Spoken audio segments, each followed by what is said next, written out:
Did you know Christian Bale wasn't the only actor considered for Batman? Jake Gyllenhaal, Joshua Jackson, and even Cillian Murphy were in the running. In fact, the producers and director Christopher Nolan were so impressed with Murphy's audition that they cast him as the Scarecrow instead. A perfect choice, right? Welcome back to the channel. Today, we are diving deep into the shadows of Gotham to uncover some fascinating facts about the movie that redefined superhero origins, Batman Begins. Before Christian Bale landed the role, he had actually auditioned for Robin in Batman Forever. Talk about a glow-up! To become the Dark Knight, Bale went on a crazy physical transformation. He had just come off The Machinist, where he weighed only 121 pounds. For Batman, he bulked up to 220 pounds, gaining almost 100 pounds of muscle. The crew even joked he was more like Fatman at first, so he had to shed about 20 pounds to get that lean, athletic look we see on screen. Let's talk about the Batsuit.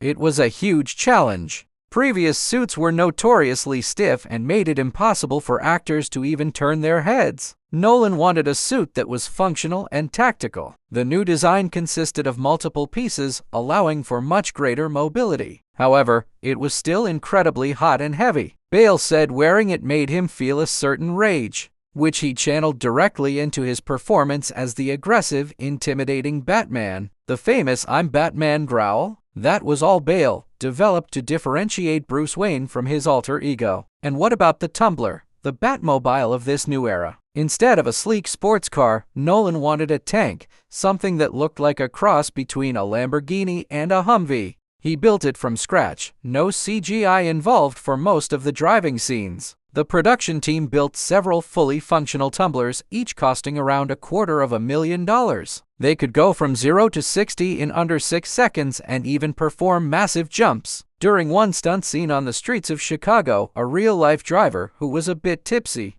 actually crashed into the tumbler, probably thinking they were hallucinating. Don't worry, nobody was hurt. The film's philosophy runs deep. It wasn't just about a guy in a suit punching criminals. Nolan explored themes of fear, justice, and duality. The League of Shadows, led by the mysterious Ra's al Ghul, wasn't just a group of generic bad guys. They had a complex ideology, believing that great civilizations become decadent and must be destroyed to be reborn. This added a layer of moral ambiguity that made the conflict much more compelling than a simple good versus evil story. The iconic "Why do we fall?" line, spoken by Thomas Wayne and later Alfred, became the heart of the entire trilogy. It's a powerful message about resilience, about getting back up after being knocked down, which is the core of Bruce Wayne's journey from a frightened child to a symbol of hope. Even the filming locations were carefully chosen to create a unique version of Gotham City. While previous versions were often filmed on studio backlots,